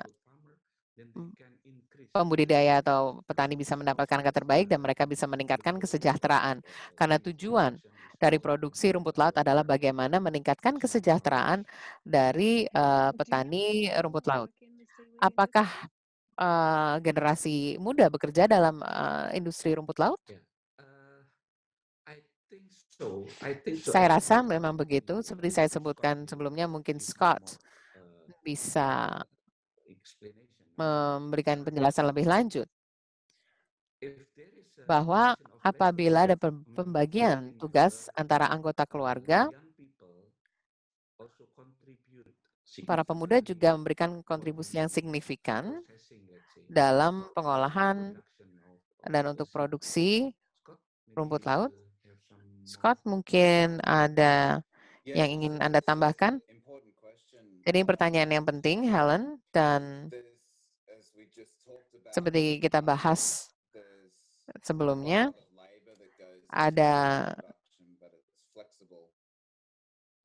jadi cukup banyak hal dilakukan untuk produksi ini, dan ini dilakukan oleh seluruh anggota keluarga. Jadi ada pembagian tugas antara beberapa anggota keluarga, tapi ini belum dibahas secara rinci. Tapi dari literatur biasanya para laki-laki yang biasanya mereka yang mengerjakan istilahnya mereka yang ke laut, mereka yang melakukan pemanenan, dan perempuan yang menyortir tali dan membersihkan dan membibiti ulang. Jadi permasalahan gender dan juga ada permasalahan rasi juga yang sangat menarik. Dan saya rasa dalam proyek utama kami akan membuat semacam jurnal kerja dengan keluarga yang menjadi mitra kami agar kami bisa memahami peran tenaga kerjaan atau pembagian tugas. Tadi komentar dari industri di Sulsel bahwa Sulsel mirip dengan negara tengah berkembang lainnya di mana para pemuda lebih suka mengerjakan hal lain, jadi pendapatan lebih tinggi atau pekerjaan lebih permanen di luar pertanian atau peternakan mereka. Jadi biasanya ini terjadi di negara tengah berkembang seperti terjadi di Indonesia, dan Profesor Nunung bisa membahas ini lebih lanjut. Namun data yang kami lihat dari produksi rumput laut tahun ini dengan adanya COVID, mengindikasikan bahwa banyak para pemuda kembali untuk menangani produksi rumput laut, dan ini berarti peningkatan produktivitas, jadi ini penting. Dan jenis-jenis peningkatan yang kita maksud, ada beberapa hal yang cukup teknis, ada yang membutuhkan keterampilan akuntansi, numerasi, dan beberapa peningkatan. Jadi para pemuda bisa memainkan peran dalam melakukan hal seperti manajemen. Jadi ini adalah hal-hal yang menjadi fokus perhatian penting dalam proyek kami. Jadi ini poin yang penting. Pekerjaannya bukan hanya pekerjaan fisik dan manual, melainkan memiliki strategi dan pengetahuan dan memanfaatkan teknologi. Juga, Scott, Anda menyebutkan tentang peran perempuan, dan ada pertanyaan dari audiens tadi, Ibu Mus, tentang bagaimana kita bisa memberdayakan perempuan dalam industri rumput laut. Peran gender dalam produksi rumput laut adalah permasalahan menarik di Indonesia. Apakah ada pemikiran tentang peran tradisional, perubahan peran tradisional perempuan, dan apakah hal ini bisa lebih memberdayakan perempuan? Ya, saya meyakini bahwa peran perempuan sangat penting.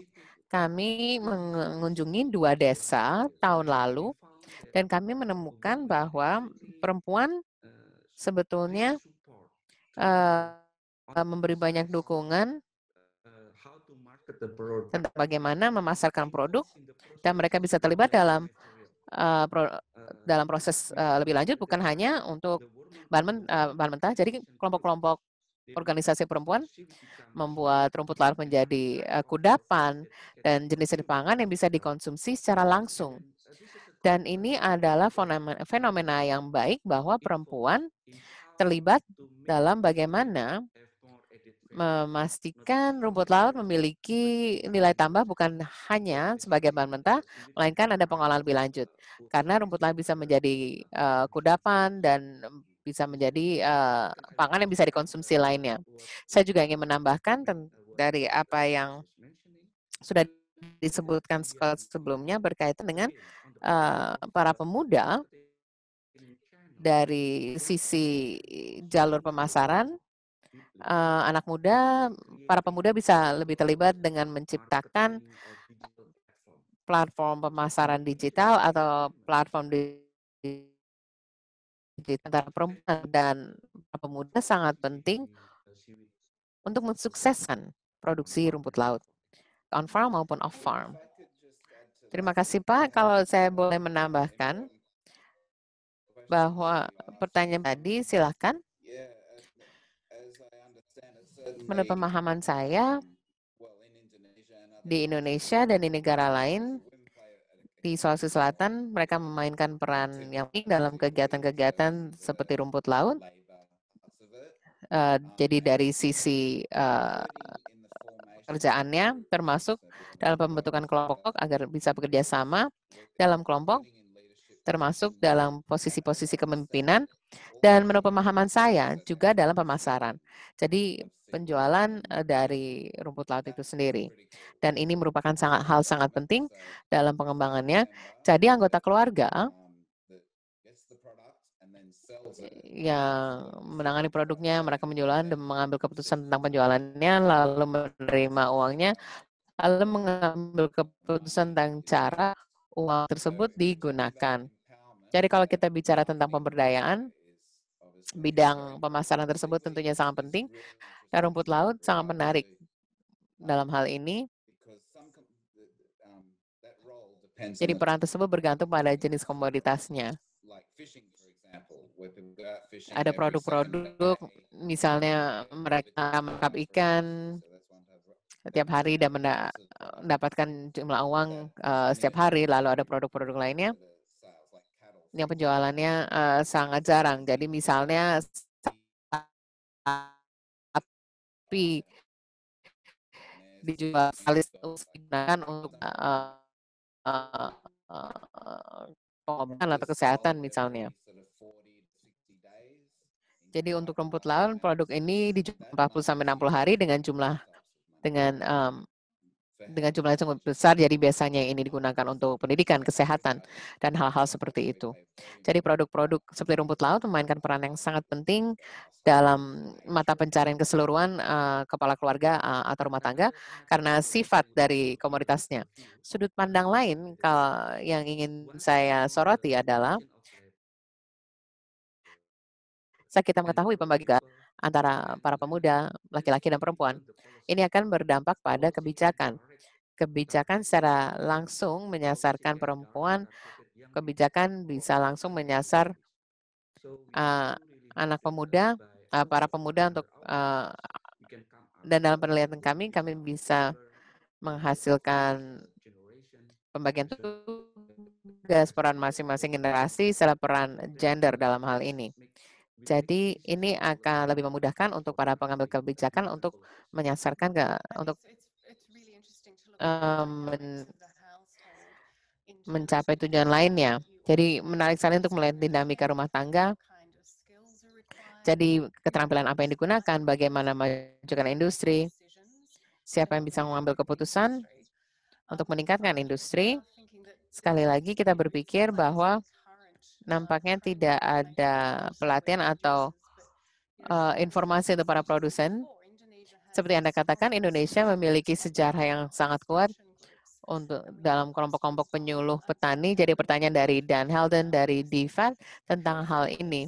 Siapa yang melakukan pelatihan penyuluhan untuk kelompok produsen petani yang bisa mengatur pelatihan seperti itu? Jadi Scott saya jawab dulu, nanti Scott melanjutkan. Tahun lalu kami dengan industri. Nah, ada pengalaman yang sangat baik di mana betul-betul ingin berhubungan secara langsung dengan para petani rumput laut. Jadi, bagaimana jalurnya mereka menciptakan kelompok.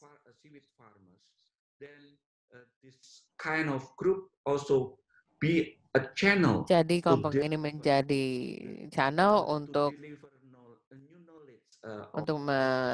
menyampaikan pengetahuan baru tentang praktek-praktek dan teknologi baru,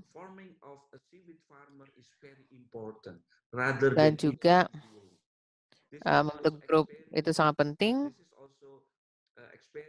Ini juga dialami di tempat-tempat lain di Indonesia,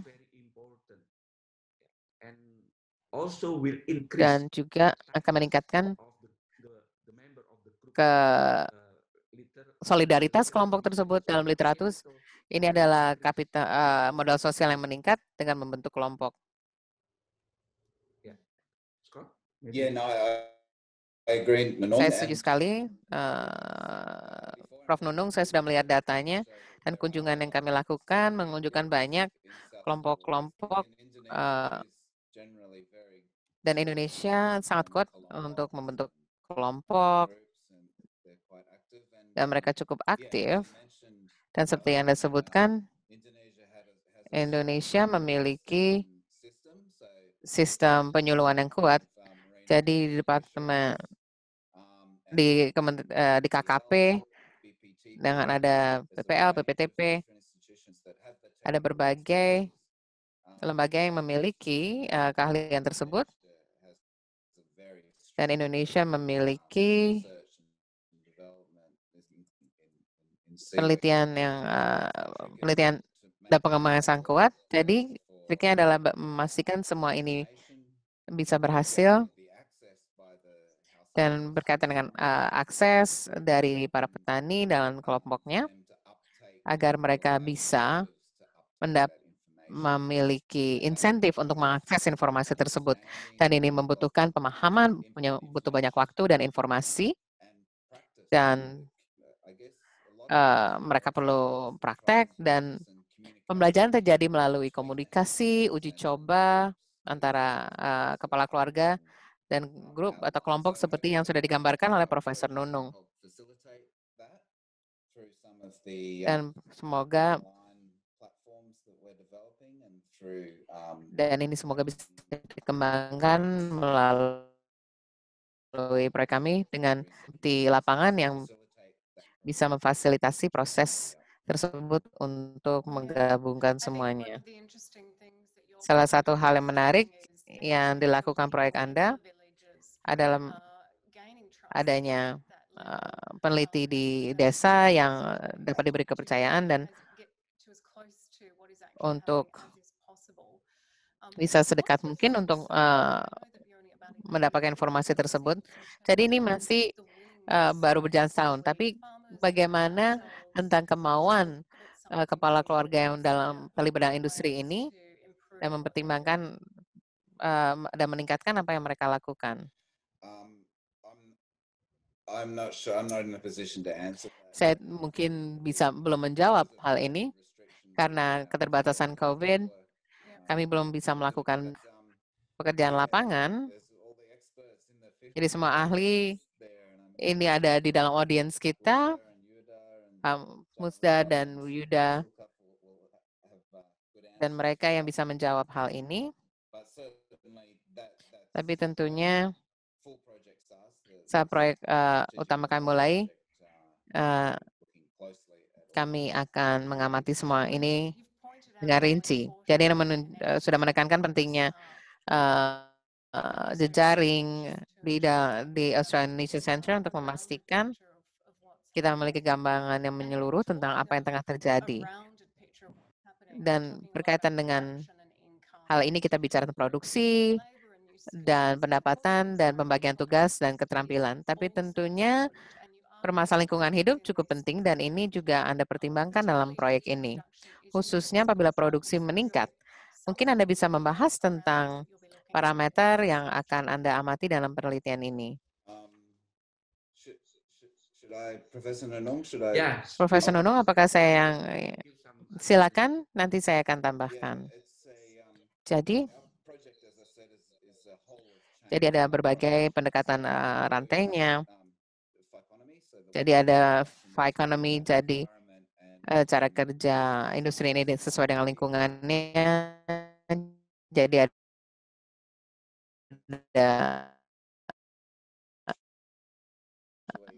ilmuwan dari IPB yang akan tentang kelautannya, khususnya untuk keragaman hayati dalam lingkungan dan insidensi adanya mikroplastik.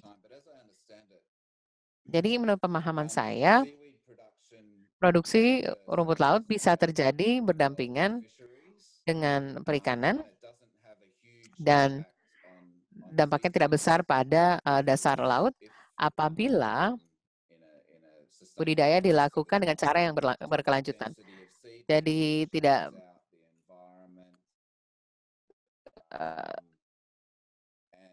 terlalu tinggi. Jadi saya rasa itu bisa dikelola dengan baik. Tapi tentunya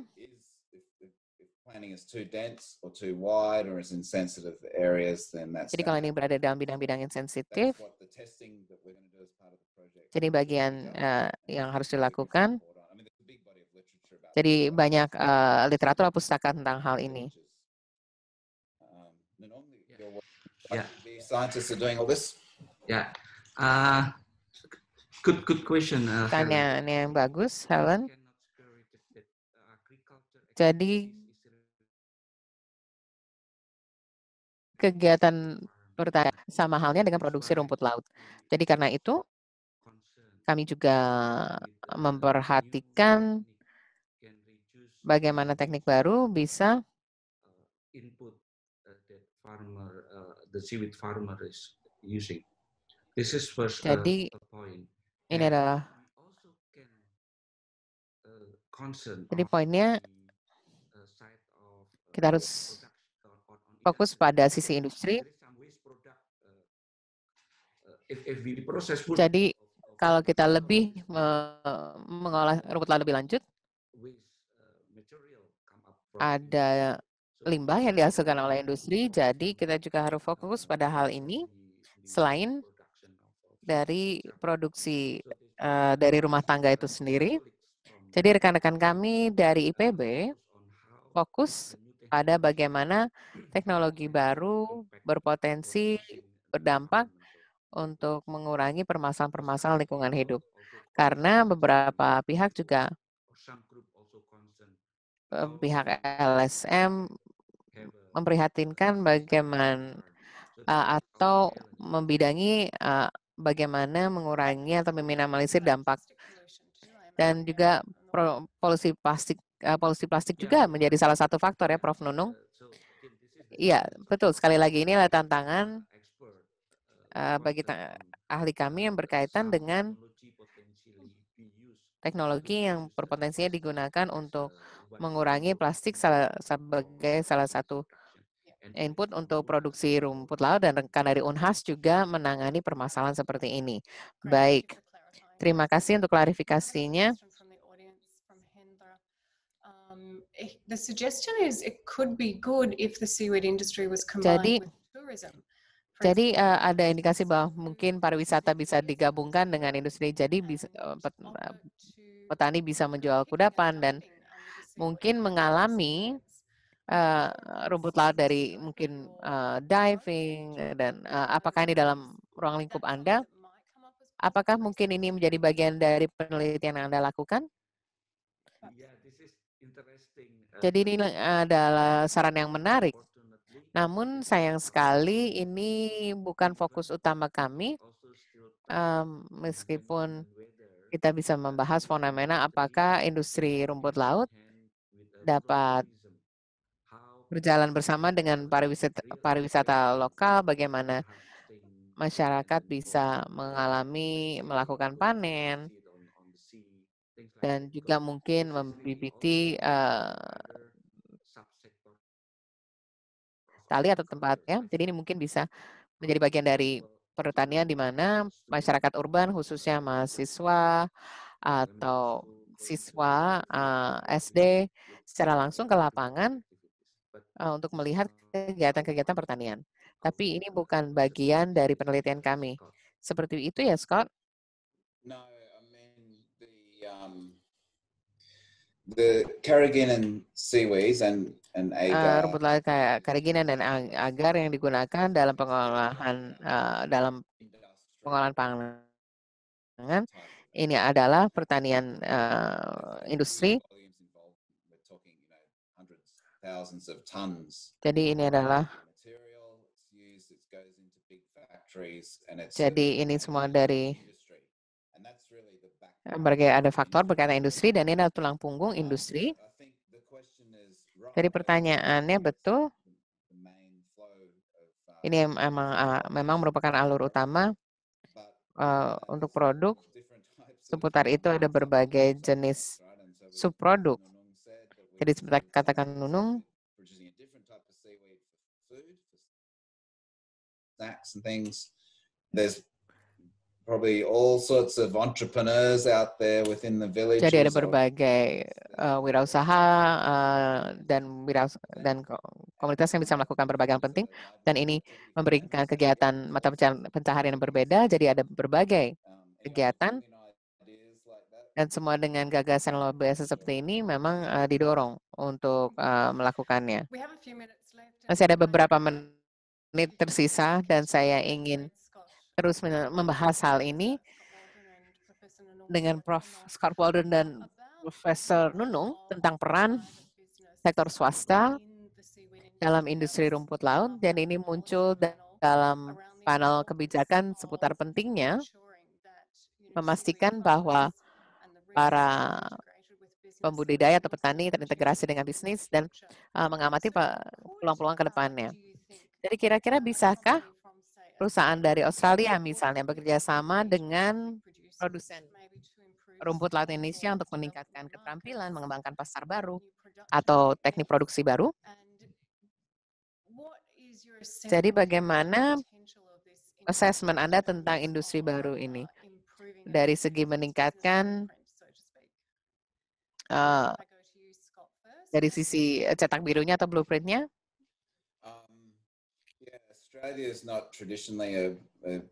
Secara tradisional, konvensional, kami tidak menghasilkan rumput laut merah yang kita bahas di sini. Dan dari sisi pengolahannya, saya tidak tahu bagaimana potensinya untuk investasi asing, tapi tentunya dengan bantuan teknis ada beberapa proyek di FAT sebetulnya yang membantu Indonesia untuk mengembangkan industri ini karena begitu penting untuk Indonesia.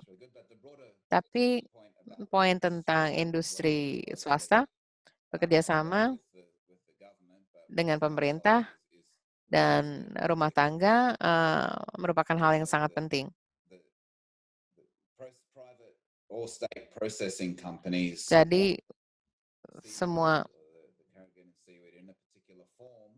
Jadi industri membutuhkan keyakinan dalam format atau bentuk tertentu dan ini harus dikomunikasikan kepada produsen. Jadi dengan sederhananya saja duduk bersama dan berbicara dengan tapi ada standar-standar teknis dan kelas-kelas tertentu. Jadi ini membutuhkan proses lebih lanjut dan membina hubungan tersebut. Dan kalau ini bisa dilakukan dengan baik, ini adalah kunci untuk meningkatkan industri secara keseluruhan. Dan semua kebijakan ini adalah hal yang dibahas oleh semua narasumber kita dalam sesi kebijakan. Profesor Nunung, kami persilakan bagaimana pandangan Anda. Kita melihat bahwa berkaitan dengan rumput laut, banyak derived demand yang bisa dihasilkan. Jadi hubungan atau kerjasama sinergi antara Indonesia dan Australia dari sisi kami memang dibutuhkan. Kita bisa menambahkannya dalam berbagai lapisan. Jadi setiap negara memainkan perannya. Jadi misalnya sekarang era digitalisasi untuk memasarkan produk. Scott menyebutkan bantuan dukungan teknis.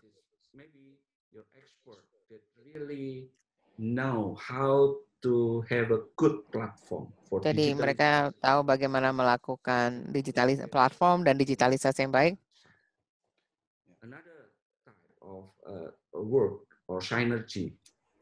Jadi sinergi lainnya antara universitas ke universitas.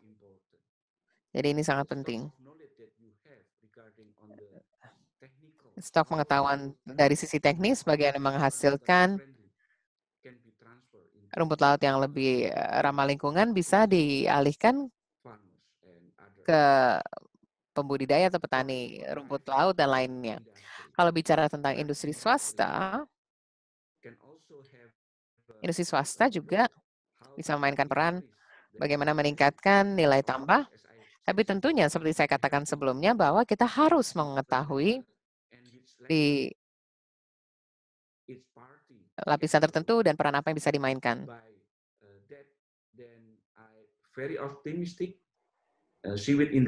Saya sangat optimis bahwa budidaya rumput laut di Indonesia bisa memperoleh grade yang tinggi saat memasuki pasar internasional. Mutu yang baik di pasar internasional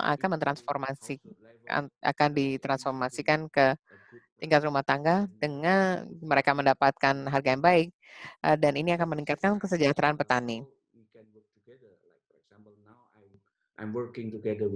Saat saya ini bekerjasama dengan Scott dan ini sangat penting.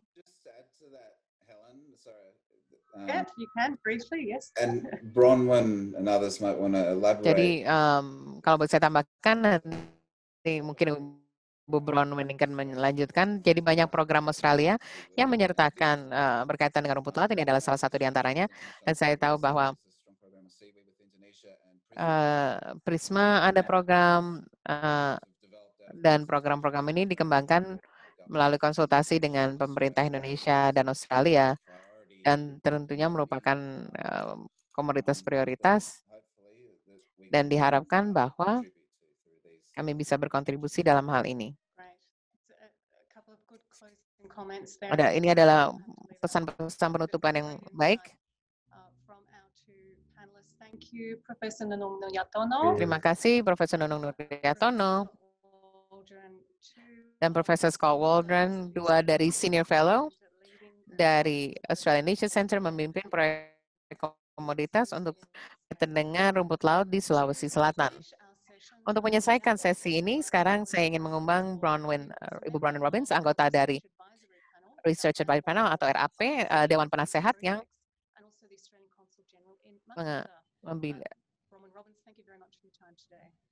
Jadi dari PAIR dan ini adalah Ibu Bronwyn dari Konjen merupakan adalah Konsulat Jenderal Australia di Makassar. Terima kasih.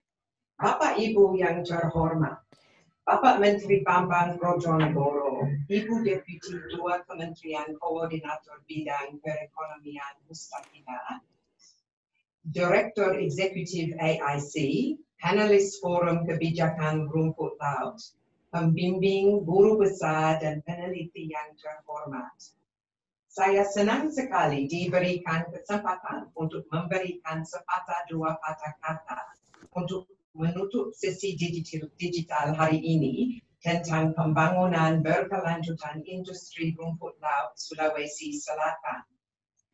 Ini merupakan sesi yang menarik, yang membuat saya semakin yakin untuk membantu industri ini dari rantai komoditas yang kurang dimanfaatkan dan bernilai rendah menjadi industri bernilai tinggi yang berkelanjutan. Hal ini terjadi terutama dalam konteks tantangan yang diakibatkan oleh COVID-19 untuk mata pencaharian, penghasilan, dan pekerjaan, terutama bagi anak-anak muda, komunitas rentan, dan kurang mampu. Perubahan pada sektor ini menjanjikan hasil sosial dan lingkungan yang positif dan keuntungan ekonomi yang lebih tinggi.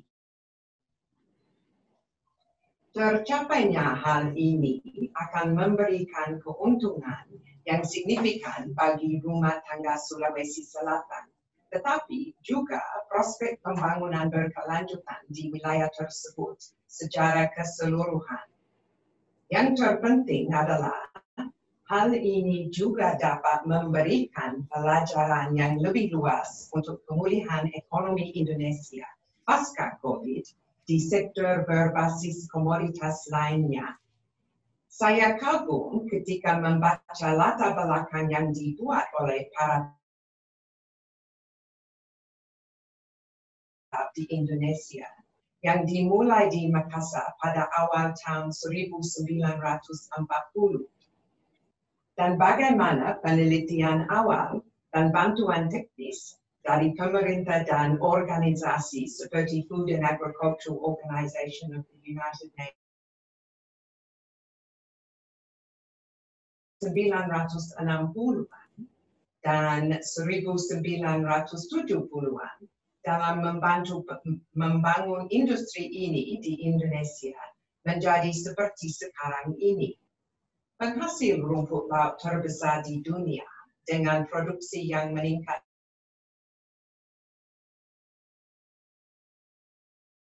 $1 atau lebih per tahun. Hal ini merupakan bukti penelitian terfokus dan harapan yang dapat dicapai melalui berbagai hasil kerjasama dalam kemitraan dengan masyarakat dan pemerintah. Tantangan bagi para peneliti saat ini adalah membangun produksi komoditas rumput laut yang berkembang pesat di Indonesia, menuju jaringan nilai tambah yang lebih kompleks dari industri terkait yang tidak hanya dapat mengubah rumput laut, tetapi juga mata pencaharian dan wilayahnya. Fokus Indonesia pada rumput laut sebagai prioritas pembangunan nasional merupakan peluang bagi peneliti dan pembuat kebijakan untuk memanfaatkan dan menerjemahkan sejumlah inisiatif dalam konteks lokal Sulawesi Selatan. Menyesuaikan hal ini dengan penelitian berbasis tempat, interdisipliner, berdasarkan permintaan untuk mencapai hasil kebijakan yang maksimal di lapangan. Ini merupakan hal yang menarik. Sungguh sebuah pencerahan bagi saya untuk mendengar hasil awal penelitian bercontohan hingga saat ini dan rencana masa depan tentang bagaimana peneliti Indonesia dan dan Australia dapat bekerja sama untuk mendorong penelitian menjadi hasil kebijakan yang jelas. Saya berharap dapat mendengar lebih banyak dari pertemuan daring lainnya tentang temuan awal dari infrastruktur dan logistik, anak muda, kesehatan, dan aspirasi mereka untuk meningkatkan kesempatan kerja dan pengembangan keterampilan. Saya tidak ragu meningkat keahlian kelas dunia yang dikumpulkan di sini hari ini, keterlibatan jajaran tinggi pemerintah, dan permintaan yang jelas untuk hasil pembangunan yang lebih baik, bahwa kita memiliki komponen yang dibutuhkan untuk kesuksesan bersama. Terima kasih kepada pemerintah Indonesia, rekan-rekan anggota Dewan Penasehat Riset, dan tim riset PAIR kerjasama dan perhatian Anda. Atas nama pemerintah Australia, kami semua berharap dapat memantau perkembangan yang dibuat oleh proyek PAIR menuju penelitian yang penting dan terintegrasi untuk dampak kebijakan. Kami berharap penelitian ini dapat berkontribusi dalam pemulihan ekonomi Sulawesi Selatan. Terima kasih.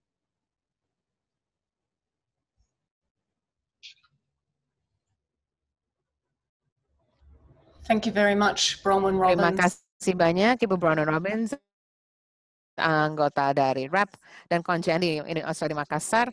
Dan ini mengakhiri sesi hari ini dari PAIR Digital Summit 2020. Terima kasih atas waktu Anda, perhatian Anda, dan pertanyaan Anda.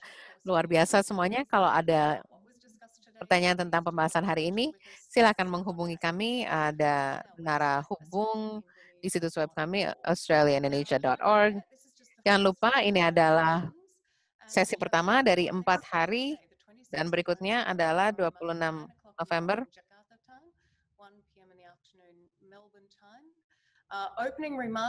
Dan akan ada sambutan dari Pak Budi Gaya Sumade dan juga bagaimana memaksimalkan dampak dari jalur kereta api pertama Sulawesi Selatan, dan ini berkaitan dengan industri di kawasan tersebut. Jadi yang kita amati adalah logistik dan rantai pasokan, dan akan berjalan dari Makassar ke Parepare. Dan ini meliputi jasa penumpang dan barang. Dan ini adalah tanggal 26 November. Link registrasi ada di layar Anda. Kami berharap Anda bisa bergabung dengan kami. Terima kasih atas perhatian Anda dan waktu Anda. Saya harap Anda menikmati